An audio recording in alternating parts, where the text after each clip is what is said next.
Yo, salut tout le monde, c'est Gata Volgar, j'espère que vous allez bien. Moi pour ma part, je suis un petit peu agacé, j'espère tout de même que vous avez passé une agréable journée. Aujourd'hui on se retrouve pour une nouvelle vidéo, donc on se retrouve pour le débrief du match Manchester United-Sheffield United, match qui comptait pour la 20e journée de Premier League, défaite des Red Devils à domicile sur le score de 2-1, l'ouverture du score à la 23e minute signé Brian pour Sheffield United, l'égalisation à la 64e c'est signé Maguire pour les hommes de Solskjaer, et à la 74e, c'est Burke qui va offrir la victoire aux Blades, et suite à cette défaite, Manchester United perd sa place de leader, voilà, donc Manchester City qui la récupère, et donc du coup Manchester United qui descend à la deuxième place de Premier League, voilà, de ce championnat, voilà, à un point de Manchester City qui est désormais le nouveau leader de ce championnat.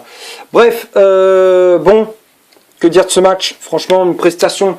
Voilà, faut le dire les gars, franchement ça a été une prestation lamentable, une prestation minable de la part de nos joueurs. Franchement ça a été une prestation, j'étais entre...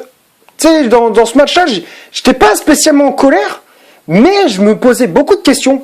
Je me demandais, mais comment tu fais pour passer du coq à l'âne? Comment tu fais de passer d'un très bon match contre Liverpool à un match de merde contre Sheffield United, qui en plus, avec tout le respect que j'ai pour cette équipe, ils sont derniers du championnat, ils ont gagné qu'un match cette saison. Ils avaient 5 points au compteur avant cette victoire. Tu te dis, mais normalement tu le gagnes. Moi, je me suis dit, bon, Sheffield United, si tu gagnes pas ce match, excuse-moi, t'es vraiment une bite sur le terrain. Et c'est ce qu'on a été. Franchement, on a été des bites sur le terrain. Franchement, on a été nuls. Voilà, on a été nuls à chier. Aucun joueur avait envie, aucun joueur avait de l'agressivité, qui avait de la grinta. Il n'y en avait pas un qui se disait « Bon, on s'est pris un but, allez, faut remonter ». Il n'y avait pas un sursaut d'orgueil. C'est pas comme d'habitude, c'est contre Liverpool, donc c'était encaissé un but, mais on avait très bien réagi derrière. On avait réagi, direct, quoi. On avait eu une bonne réaction. Là, t'as l'impression que dès que tu te prenais un but, tu étais à moitié mort. Le jeu, il était complètement mort du côté de Manchester United. Il n'y avait pas de fond de jeu, c'était pas clair. Tu voyais, alors bon, même si, voilà, pour débriefer un peu de ces 90 minutes, les 20 premières minutes du match, bon, c'est vrai que t'as quand même maîtrisé, t'as quand même imposé ta tactique, mais voilà, tu t'es quand même créé quelques occasions avec Rashford ou avec Fernandes. Malheureusement, on n'arrivait pas à trouver la solution. Et bon, après on a reçu quand même une alerte avec une frappe de Billy Sharp repoussée par David De Gea, voilà, une frappe croisée détournée du pied par le portier espagnol de Manchester United. Voilà, donc là on a eu une alerte, et voilà, après à partir de là on a commencé vraiment à souffrir. Et c'est à la 23e minute, tu prends ce but, voilà, tu t'encaisses ce but sur coup de pied arrêté, voilà, encore une fois pour changer, voilà, on se prend ces buts sur corner. À chaque fois, je sais pas ce qu'ils ont Manchester United à s'encaisser des buts comme ça, mais à chaque fois c'est toujours une erreur de marquage, voilà. Là, tu vois, pour moi, il y a deux joueurs pour moi, les deux sont fautifs. Déjà David De Gea. Et deuxième, c'est Atsep Tuanzebe. De Gea, pourquoi? Parce que quand tu regardes la sortie qu'il fait, tu vois que le mec, il se déploie pas entièrement. Alors même s'il est sorti, c'est pas sa spécialité, même si bon, son point fort c'est d'être, avoir de la vivacité sur la ligne, être explosif sur sa ligne de but. Voilà, il est explosif sur sa ligne de but, De Gea, mais même si son point faible c'est les sorties aériennes, mais quand même, attends, la sortie qu'il fait, tu te dis, mais pourquoi qu'est-ce qu'il a fait? Alors oui, il est peut-être gêné par Tuanzebe, il est gêné par Billy Sharp, mais quand même, oh, à un moment donné, tu dois imposer tu dois t'imposer, tu dois imposer ta loi, tu dois imposer tu t'imposes, quoi. Voilà, t'étais pas censé te laisser faire. Quand tu regardes le but, attends, De Gea, tu vois qu'il hésite à sortir, il sait pas sortir, il savait pas à quel moment il fallait sortir. À un moment donné, il faut montrer de l'agressivité, il faut montrer qu'il sait patron. Voilà. Là, quitte à dégommer l'adversaire au passage, tu t'en fous. Voilà. Si tu fais une sortie à la Anthony Lopez comme le gardien de l'Olympique Lyonnais, moi je m'en fous. Du moment que c'est le principal, c'est que tu dégages le ballon, que tu écartes le danger. Voilà, c'est principal. Après, dégommer l'adversaire, bon, voilà, c'est pas obligatoire, mais voilà. Si tu peux mettre un peu plus d'agressivité et muscler ton jeu, franchement, voilà, moi j'aurais bien aimé voir ça, mais ça n'a pas été le cas. Donc du coup tu te prends un but, voilà, encore une fois sur coup de pied arrêté. Donc du coup Sheffield United qui mène 1-0 grâce à ce but de Brian. Après, pendant tout le long de la première mi-temps, Manchester United qui essaye de revenir, mais tu vois, quand tu vois un attaquant comme Anthony Martial qui en ce moment ne met pas un pied devant l'autre, enfin, voilà, contre Liverpool, il n'a pas été mauvais, mais déjà contre Fulham, j'ai trouvé, mais franchement, mauvais. Contre Fulham, il était mauvais. Là, contre Sheffield, il a été encore une fois mauvais. Sérieux, moi, et là, ce qui m'a énervé de chez Martial, c'est son attitude. Tu le vois, à un moment donné, quand il a perdu le ballon, le mec, il s'en foutait, il s'en battait les couilles du ballon. Le mec, il s'en intéressait pas. Le mec, il attendait que ses collègues rattrapent sa connerie. Voilà, ses partenaires, ils disaient, bon, j'ai perdu le ballon, allez, démerdez-vous, rattrapez ma connerie. Non, c'était genre, sa mentalité, c'était ça. Moi, quand je vois ce genre d'attitude, je ne supporte pas, ça m'énerve. Voilà, ce genre d'attitude, ce genre d'attitude de branleur, voilà, entre guillemets, de branleur, en disant, oh, c'est bon, je m'en fous, attends, les autres, ils peuvent faire un effort. Non, c'est ta connerie, tu la rattrapes. Voilà, tu t'as fait de la merde, bah, tu te rattrapes, voilà, tu fais le nécessaire pour récupérer le ballon. Voilà, tu te bats. Voilà. Et il y avait pas que Martial qui avait ce genre d'attitude. Il y avait Marcus Rashford, il y avait Bruno Fernandes aussi. Alors même si Bruno Fernandes, des fois, il faisait quelques replis défensifs, c'est lui qui essayait de revenir quand c'était chaud. Mais moi, j'ai trouvé, franchement, on l'a pas beaucoup vu dans ce match-là. Il a été quasiment inexistant, Bruno Fernandes. Voilà, franchement, j'ai trouvé très décevant. Le seul, à la limite, pour moi, les seuls qui ont été, à la limite, à la hauteur de ce match, même s'ils n'ont pas été non plus, ils n'ont pas été extraordinaires, mais qu'ils ont sorti un petit peu du lot, qu'ils ont essayé de sortir un petit peu du lot, tu sais, d'essayer de faire une bonne prestation. Pour moi, il y a 3 joueurs. Pour moi, c'est Maguire, c'est Telles et c'est Greenwood. Parce que Maguire, pourquoi? Parce que bon, il a quand même essayé de faire réveiller l'équipe. Voilà, il avait marqué ce but à la 64e sur un très bon corner d'Alex Telles. Maguire qui était libre de tout marquage. Alors du coup, il a profité pour mettre son coup de tête.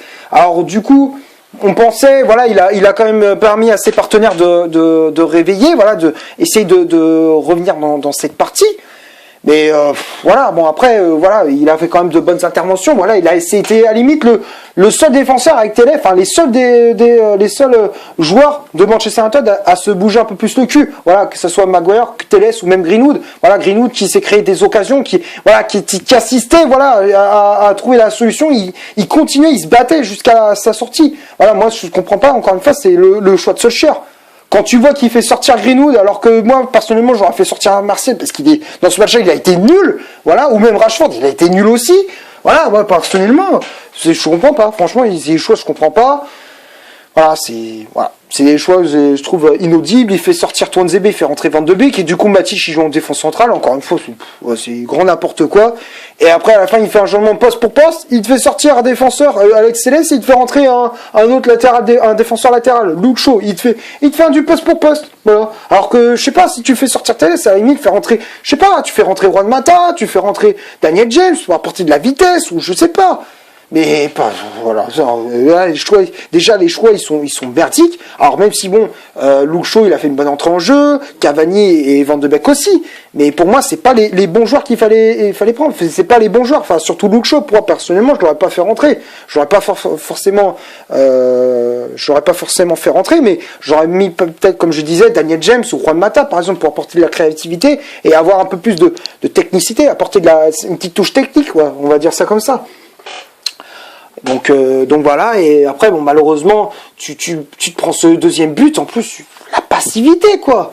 Ça manquait énormément d'agressivité dans le jeu de Manchester United, ça manquait énormément d'agressivité. Le deuxième but, normalement t'es pas censé te le prendre. Tu vois, c'est Burke il a le ballon à l'entrée de la surface, il est pas attaqué. Matic, je sais pas ce qu'il fait, il le regarde. Tuanzebe pareil. Franchement c'est n'importe quoi là. Et en plus bon malheureusement Tuanzebe il le débite dans ses propres buts, mais quand même putain t'es pas censé te prendre un but comme ça. Normalement tu me dois montrer plus d'agressivité, tu me mettre de l'impact physique, tu me les bouges les gars, tu me les soulèves là, normalement les attaquants tu me les soulèves, voilà. Là ça n'a pas été le cas. Alors du coup tu te prends ce deuxième but. Et le pire, c'est que t'as essayé de te réveiller, mais ça changeait rien. Tu faisais la passe à 10. En gros, ça faisait ça. Ça faisait Maguire, Wan-Bissaka, Pogba, Matic, ça faisait Luke Shaw, enfin ça faisait tout le temps la transition, le ballon passait entre le milieu de terrain et la défense, ça faisait ça quasiment jusqu'à la fin du match. Alors même s'il y a eu quelques occasions avec Van de Beek, avec avec Cavani aussi, qui a essayé, ils ont essayé de revenir, enfin de tirer Manchester United vers le haut, mais ça marchait pas. Malheureusement ça a pas marché. Et voilà, franchement, il y avait pas mal de joueurs, franchement, ils m'ont énormément déçu durant cette rencontre. Voilà. Donc, j'ai à peu près fait le tour pour le débrief des 90 minutes. On va passer maintenant à la composition d'équipe que Solskjaer a alignée, voilà, pour le 11 de départ de Manchester United, voilà. Donc, 4-2-3-1, De Gea dans les buts. La charnière centrale, Maguire associé à Tuanzebe, Maguire qui avait le brassard de capitaine. Les latéraux, Wan-Bissaka à droite, Alex Telles à gauche, Pogba et Matic devant la défense, Bruno Fernandes en numéro 10, Mason Greenwood milieu latéral droit, Marcus Rashford milieu latéral gauche à la pointe de l'attaque de Manchester United. C'était Anthony Martial alias Costa, son deuxième prénom c'est Costas. Voilà, parce que t'as l'impression de voir Mitroglou sur le terrain. Voilà, quand je voyais ce qu'il nous a proposé hier, franchement, je me demandais si c'était pas le cousin de Costas Mitroglou. Voilà, il y a de quoi se poser des questions. Après, il y avait les remplaçants qui étaient entrés en jeu, comme je disais, il y avait Cavani qui était entré en jeu à la place de Greenwood, Van de Beek qui était entré en jeu à la place de Tuanzebe et Luke Shaw à la place de Telles. Voilà, pour le 11 de Manchester United, donc voilà, j'ai à peu près fait le tour. Bon, j'avais dit à peu près les changements que j'aurais fait à la place de Solskjaer. Voilà, Voilà, donc j'ai fait à peu près le tour. Bon, même s'il a dans ce match-là, on voyait qu'il a voulu faire tourner l'effectif en voulant préserver Fred, en voulant préserver McTominay. Lindelof, des fois il joue pas, mais il est pas à 100%. Donc voilà, il a fait jouer à Tuanzebe, mais bon. Moi personnellement, j'aurais bien aimé voir Eric Bailly. Alors peut-être il était forfait pour ce match, mais voilà, moi personnellement, j'aurais préféré le voir titulaire, mais bon voilà, malheureusement, ça n'a pas été le cas. Voilà, donc on va passer maintenant aux statistiques de cette vidéo. Donc on va commencer par Manchester United. Les Red Devils, c'est 76% de possession balle, 7 corners, 9 tirs au total, dont 4 tirs cadrés, 0 position de hors-jeu. Voilà, pour les statistiques du côté de Manchester United. Et du côté de Sheffield, c'est 24% de possession balle, 2 corners, 4 tirs au total, dont 3 tirs cadrés, et 5 positions de hors-jeu. Voilà. Que dire, franchement que pas grand chose à dire dans les statistiques, hein. Voilà, même si Manchester United, oui, ils ont eu une possession de balle très stérile, mais comme je disais, tu voyais dans les dernières minutes, ils faisaient la passe, voilà, ça faisait la transition, c'était entre la défense et le milieu de terrain. À chaque fois, ça faisait ça, ils n'arrivaient pas, voilà, ils n'arrivaient pas à trouver des solutions, à passer entre les lignes. Voilà, il n'y avait aucune passe qui cassait les lignes. Franchement, c'était très compliqué. Et voilà, après, c'est vrai que Sheffield United, ils ont fait preuve de réalisme. Voilà, sur les 3 tirs cadrés, ils ont fait, enfin, sur les 4 tirs, il y en a 3 de cadrés et il y a 2 buts. Voilà, ils ont fait preuve de réalisme. Alors que nous, on a fait 9 tirs, la moitié des tirs ont été cadrés. Voilà, il y a un truc qui va pas. Bref, donc, on va passer maintenant au top et au flop de cette vidéo. Donc, on va commencer par David De Gea. Voilà, De Gea, moi je l'ai trouvé très moyen, voilà, dans ce match. Moi j'ai trouvé voire même un peu décevant, voilà, prestation décevante de la part du portier espagnol qui se prend ses 2 buts. Alors même si bon, le deuxième c'est pas vraiment de sa faute, mais le premier quand même il pourrait faire un effort. Franchement là sur le premier il peut faire quelque chose. Voilà, pour moi il est pas assez explosif, même si c'est sorti, comme je disais, c'est pas le point fort, mais quand même il est censé montrer ce qui c'est le patron. Normalement il doit montrer, c'est qu'il doit montrer plus d'agressivité, il doit être beaucoup plus agressif. Voilà, sur ce coup-là, il s'est fait manger. Donc voilà, après, bon, même s'il a fait quelques parades intéressantes, mais voilà, ça, franchement, ça, c'est pas suffisant. Voilà, donc pour moi, David De Gea, je mets en flop. Après, la charnière centrale, Tuanzebe, Maguire. Tuanzebe, il est fautif sur les 2 buts. Alors même si le deuxième, comme je disais, c'est pas vraiment sa faute, il est surpris par la frappe. Mais voilà, dans ce match-là, il manquait cruellement d'agressivité. Il se faisait marcher dessus. Voilà, franchement, il se faisait souvent prendre de vitesse. Voilà, moi j'ai trouvé un Tuanzebe très moyen, voilà, dans ce match. Voilà, donc pour moi, Tuanzebe, je le mets dans le flop. Après, Maguire, pour moi, c'était le seul qui se battait sur le terrain. Voilà, c'est lui qui a essayé de relever le niveau de l'équipe. En défense, il a été quand même assez costaud. Il a quand même fait preuve d'agressivité. Il a mis de l'impact physique. Voilà, Harry Maguire, pour moi, c'était le seul défenseur, enfin, quasiment le seul défenseur qui a été à la hauteur. Voilà, pour moi, Maguire, je le mets dans le top. Après, les latéraux, Wan-Bissaka et Telles, à la limite, bon, il n'a pas été mauvais. On va dire qu'il a fait quand même de bonnes courses sur son côté. Il a fait quand même défensivement, il était quand même assez costaud. Offensivement, il a énormément apporté à Manchester United. Voilà, il a apporté de bons centres. Moi, j'ai trouvé un Telles très précis dans ses centres. Voilà, donc pour moi, Telles, je le mets dans le top. Après, Wan-Bissaka, match assez décevant de la part du latéral anglais. Wan-Bissaka qui s'est fait souvent manger, qui s'est fait souvent prendre de vitesse par Brian, par Billy Sharp aussi. Voilà, moi j'ai trouvé Wan-Bissaka défensivement assez fébrile, offensivement bon c'était pas trop ça. Voilà, moi j'ai trouvé un Wan-Bissaka assez décevant. Voilà, donc pour moi le latéral de Manchester United je le mets dans le flop. Après Matic et Pogba, bon voilà, moi je les ai pas trouvés extraordinaires. Pogba, il a fait 20 bonnes premières minutes, après on l'a plus vu, voilà, il a été inexistant. Matic pareil, alors même si bon, il a fait quand même 2-3 bonnes interventions, ça suffit pas, voilà, tu voyais qu'il faisait souvent bouger au milieu de terrain alors que normalement il doit montrer plus d'agressivité aussi. Voilà, dans ce match-là, ça n'a pas été le cas. Donc pour moi, Neymar Matic, je le mets dans le flop. Après, Bruno Fernandes, comme je disais, alors même s'il a fait 2-3 replis défensifs assez importants, franchement c'est très insuffisant. Tu vois que il doit porter beaucoup plus. Alors même si bon, il tire depuis son arrivée, il fait énormément bien à l'équipe de Manchester United, c'est le métronome du des Red Devils. Mais là, dans ce match-là, franchement, voilà, franchement, j'étais vraiment déçu de sa performance. Voilà, tu voyais, on l'a quasiment pas vu du match. Alors son coup de pied arrêté, bon, on pensait qu'il allait faire quelque chose, au final, pas grand-chose. Ah, franchement, Bruno Fernandes, il m'a un peu déçu. Voilà, moi, je trouvais la prestation de Fernandes très moyenne. Voilà, donc pour moi, Fernandes, je mets dans le flop. Après, Mason Greenwood, à la limite, c'est lui à l'attaque de Manchester United. Pour moi, c'était le seul voilà, excusez-moi de l'expression, excusez-moi de mon expression vulgaire, qui s'est tiré les doigts du cul, parce que tu voyais, c'est lui qui mouillait le maillot, qui avait de la grinta, qui essayait de faire des différences. C'était compliqué parce qu'en plus de ça, bon, il avait pas forcément les coéquipiers qui étaient en forme, voilà, donc il essayait de se débrouiller, mais il n'y arrivait pas, tout seul il n'y arrivait pas du tout. Voilà, mais après à la limite c'est le seul qui faisait une bonne performance. Voilà, donc pour moi Greenwood, je le mets dans le top.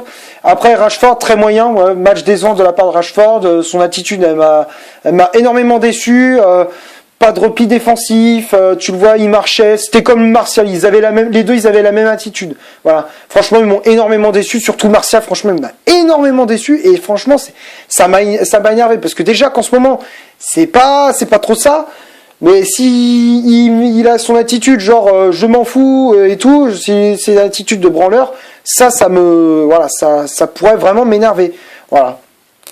Donc pour moi Martial je le mets dans le flop et Rashford aussi. Voilà, Rashford il doit apporter beaucoup plus, tout comme Anthony Martial. Les deux ils ont été vraiment décevants. Voilà.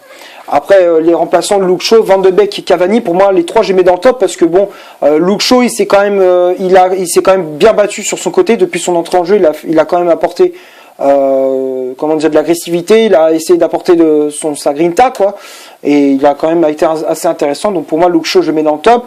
Van de Beek aussi qui a fait une très bonne entrée en jeu, voilà, on voyait qu'il faisait même s'il a pas eu il n'a pas eu beaucoup de ballons, il a fait quand même quelques différences, voilà, où Manchester United pouvait être dangereux, voilà, donc c'est lui qui a quasiment créé les meilleures occasions de Manchester United en fin de match, voilà, donc pour moi Van de Beek je le mets dans le top et Cavani il a fait une très bonne entrée en jeu, tu voyais qu'il a porté sa grinta, il a essayé il a fait pas mal de replis défensifs, tu vois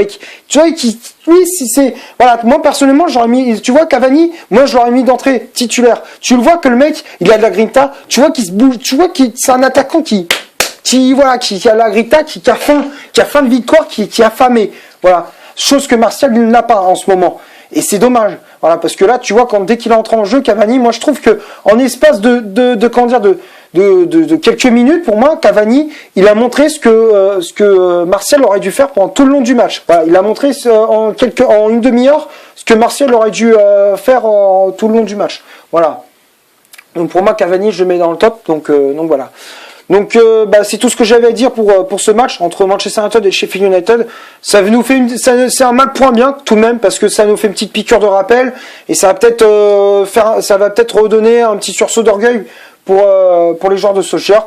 Voilà, donc c'est tout de même un mal pour un bien. Donc j'espère que la vidéo vous aura plu. Si c'est le cas, vous laissez un énorme like. Tu cliques ici pour t'abonner pour rien rater de mes vidéos. Tu cliques ici pour voir une autre si tu le souhaites. N'hésite pas à rejoindre mon compte Instagram qui est dans la description. D'ici là, portez-vous bien. On se retrouve pour une prochaine vidéo. Ciao!